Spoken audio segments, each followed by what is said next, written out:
¿Qué dice la Biblia y qué habló Jesús con respecto al divorcio? Esto dice la Escritura. Entonces vinieron a él los fariseos, tentándole y diciéndole: ¿es lícito al hombre repudiar a su mujer por cualquier causa?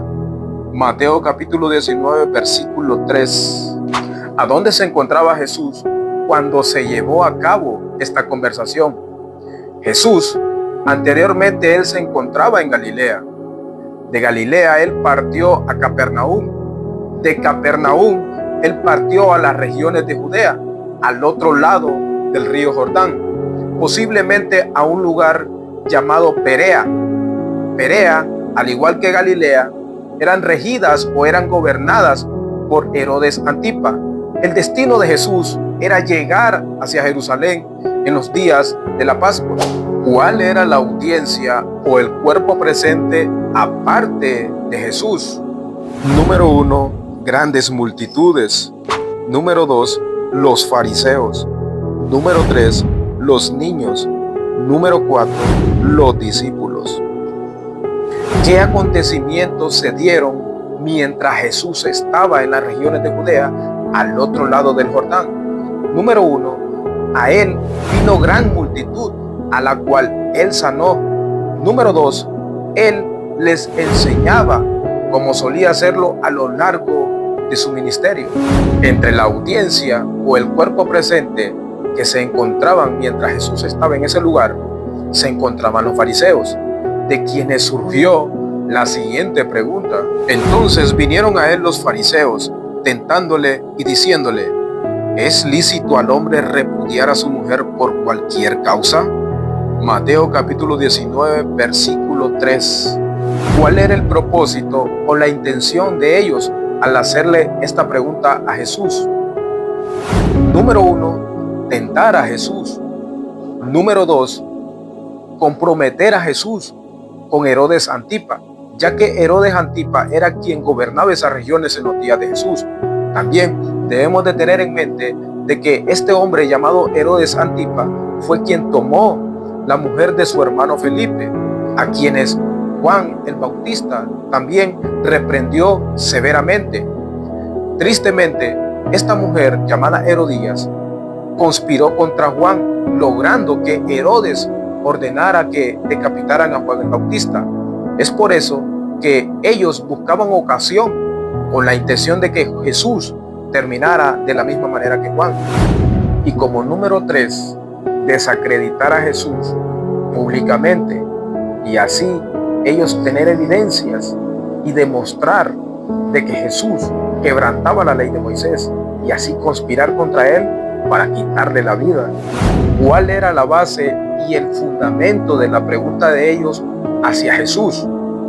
Esto dice la Escritura: cuando alguno tomare mujer y se casare con ella, si no le agradare por haber hallado en ella alguna cosa indecente, le escribirá carta de divorcio y se la entregará en su mano y la despedirá de su casa. Deuteronomio 24, 1. ¿Cuál fue la respuesta de Jesús a los fariseos? Esto dice la Escritura. Él, respondiendo, les dijo: ¿no habéis leído que el que los hizo al principio, varón y hembra los hizo? Y dijo: por esto el hombre dejará padre y madre y se unirá a su mujer, y los dos serán una sola carne. Así que no son ya más dos, sino una sola carne. Por tanto, lo que Dios juntó, no lo separe el hombre. Mateo capítulo 19, versículo 4, 5 y 6. Nota que la respuesta de Jesús no se basa en los razonamientos de los fariseos, tampoco se basa en la ley, sino que la respuesta de Jesús trasciende hacia el principio de la creación, basado en el orden instituido por Dios en cuanto a lo que es el matrimonio. Los fariseos describían el divorcio como algo que Moisés había ordenado, mientras que Jesús deja bien claro que Moisés únicamente lo permitió. ¿Por qué entonces Moisés mandó a dar carta de divorcio? Veamos qué dijo Jesús con respecto a esto. Él les dijo: por la dureza de vuestro corazón, Moisés os permitió repudiar a vuestras mujeres, mas al principio no fue así. Mateo 19:8. Nota que Jesús les dejó bien claro a los fariseos la razón por la cual Moisés les permitió a ellos darles carta de divorcio a sus mujeres, y nosotros nos dimos cuenta de que fue por la dureza del corazón de ellos, dando a entender que lo que realmente debe de permanecer y prevalecer es el orden establecido por Dios al principio de la creación. Pero Jesús resalta lo siguiente: mas al principio no fue así, dijo Jesús. La pregunta que nosotros nos hacemos es la siguiente: ¿cuál fue el orden establecido por Dios al principio de la creación? En Génesis capítulo 2, versículo 18, Dios dijo lo siguiente: no es bueno que el hombre esté solo, haré una ayuda idónea para él. En Génesis capítulo 2, versículo 24, Dios establece lo siguiente: por lo tanto, dejará el hombre a su padre y a su madre, y se unirá a su mujer, y serán una sola carne. En Mateo capítulo 19, versículo 6, Jesús dijo lo siguiente: así que ya no son ya más dos, sino una sola carne.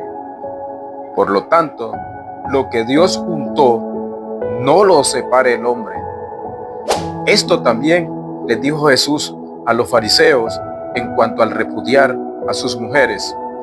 Y yo os digo que cualquiera que repudia a su mujer, salvo por causa de fornicación, y se casa con otra, adultera, y el que se casa con la repudiada, adultera. Mateo 19:9. Nota que Jesús les deja a los fariseos el divorcio como un último recurso por una sola causa, y esta es la infidelidad. El hecho de que se divorcie tampoco quiere decir de que él está en toda la libertad de rehacer su vida con otra persona, ya que Jesús dejó bien claro que el que repudia a su mujer y se casa con otra, adultera. De igual manera, el que se casa con la repudiada o la divorciada también comete adulterio. En la iglesia de los Corintios se estaban dando problemas matrimoniales, y el apóstol Pablo en cierta ocasión habló lo siguiente en 1 Corintios capítulo 7, versículo 10, y esto él no lo habló como un mandato suyo, sino como un mandato del Señor. Nota lo que dice la Escritura: pero a los que están unidos en matrimonio, mando no yo, sino el Señor, que la mujer no se separe del marido, y si se separa, quédese sin casar o reconcíliese con su marido, y que el marido no abandone a su mujer. 1 Corintios 7:10. En conclusión, según el consejo de Pablo a la iglesia de los Corintios por parte del Señor, a los matrimonios les es necesaria una reconciliación, ya que Dios, según Malaquías capítulo 2, versículo 16, Él dice de que Él aborrece el repudio o el divorcio. Por consiguiente, amados hermanos, es necesaria la reconciliación entre los matrimonios, porque esta realmente es la voluntad de Dios, y este ha sido el diseño de Dios desde el principio de la creación. Dios te bendiga.